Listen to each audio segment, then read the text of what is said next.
So Sean O'Malley just lost to Merab, and it turns out that cutting out social media, smoking weed, and gooning isn't much of a help because he got absolutely dominated by Merab. And in my prediction video, I thought that Merab would win more dominantly this time around, but I didn't think he would win this dominantly. He got a third round submission on Sean O'Malley, and you almost felt bad for O'Malley because of how dominantly he lost this fight. I mean, from the moment it started, obviously he's going to have to be on the back foot and he's going to have to use his footwork, which he did a good job of doing, but at the same time, it didn't change anything about this fight because Merab was still able to get takedowns. And I think what I said about O'Malley in my prediction, saying that I thought he would get tired trying to go tit for tat with Merab, was true because it did seem like he was giving more effort trying to stuff the takedowns. He was doing new things to get out of the takedowns of Merab. He actually had success at moments. But the biggest problem with Sean O'Malley is not the skill, it's the physicality. He does not have the cardio to keep up with Merab. And he damn sure does not have the strength to get Merab off of him. He just gets bullied on the ground. He got picked up and slammed on his butt by Merab. That's not even like a skill issue. He just needs to hit the weight room. I'm gonna be honest with you. And maybe if he was a little bit stronger, he would have more success. But he didn't. And the takedowns that Merab were getting on Sean O'Malley seemed effortless.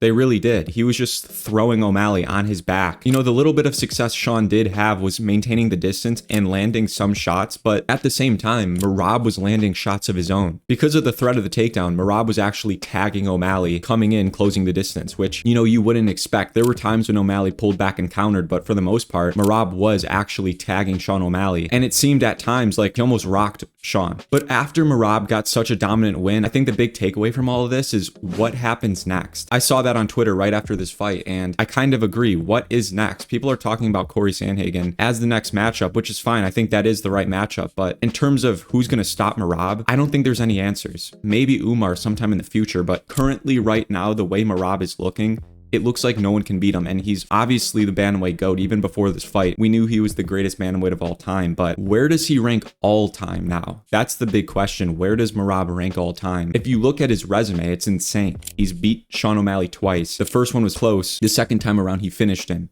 He beat Piotr Jan, he beat Henry Cejudo, he beat Jose Aldo. This guy, I don't think, is very far away from being one of the greatest fighters of all time, if we're really being honest. But what about Sean O'Malley? The way I see it, I don't think he has any chance of becoming champion ever again, as long as Merab is still champion. I think the big reason he lost, like I said, was, you know, the physicality, the actual strength of Sean O'Malley is just a huge issue. It seems like they're genuinely in two different weight classes when you see them go at each other, and I don't think it would be a bad idea for Sean O'Malley to go up a weight class. You know, I don't know if he would be champion there. There's Volkanovski, which is probably a much harder fight than Merab, but a lot of times fighters who go up a weight class have more success, and I think it would be good for Sean O'Malley to do that because at 135, the guy's like 5'11". He looks malnourished in there, and he's just always going to have trouble with wrestling exchanges specifically because he does not have the strength to go at it with a guy like Merab. I think it would be interesting to see O'Malley at 145 just to see how it works out because we know he's not going to be champion at 135. And if that's what he's looking for, if he wants to be champion, he might as well give 145 a shot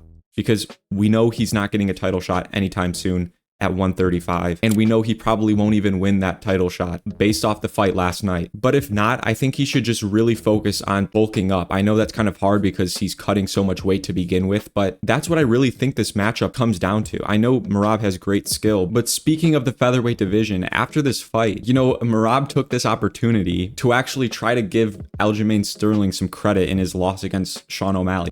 But let me tell you one fact, guys. In the training camp, my friend Aljamain Sterling helped me so much, but he was sparring with me 3 times a week. And he was 2 times better than Sean O'Malley. Striking. He wasn't not trying to shoot me, take me down.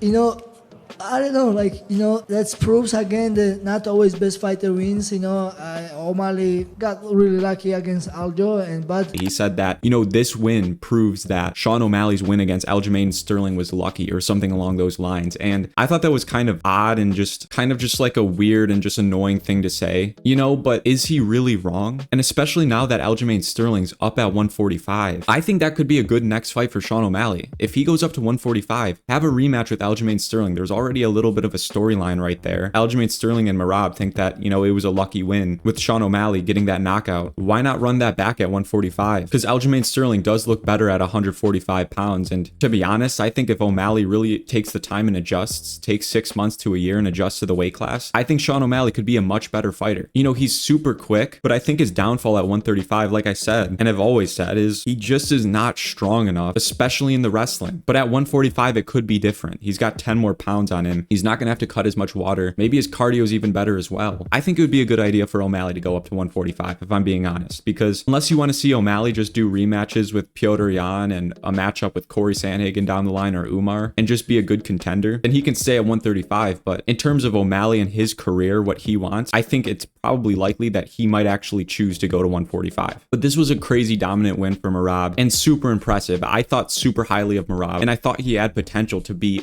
all time at the end of his career. But seeing a finish by Merab against a guy like Sean O'Malley really has changed my mind even more about Merab. And I really do think this dude could be all time. The only thing stopping him from becoming one of the greatest of all time, I think, is going up to 145. He refuses to fight Volk, and even if he did want to fight Volk, I think he just loses that fight. But you don't necessarily have to become a double champion to be in the conversation of greatest of all time. I just think it would help. But based off this last win and how the division is now, I'm not picking against Merab for a while. But let me know what you guys think about this. Do you think it's a good idea for Sean O'Malley to go up to 145? Do you think he should just stay in this weight class? And do you think anybody at bantamweight can stop Merab? Let me know in the comments below. If you guys like this video, make sure to leave a like, comment, and subscribe. I'll see you guys in the next one.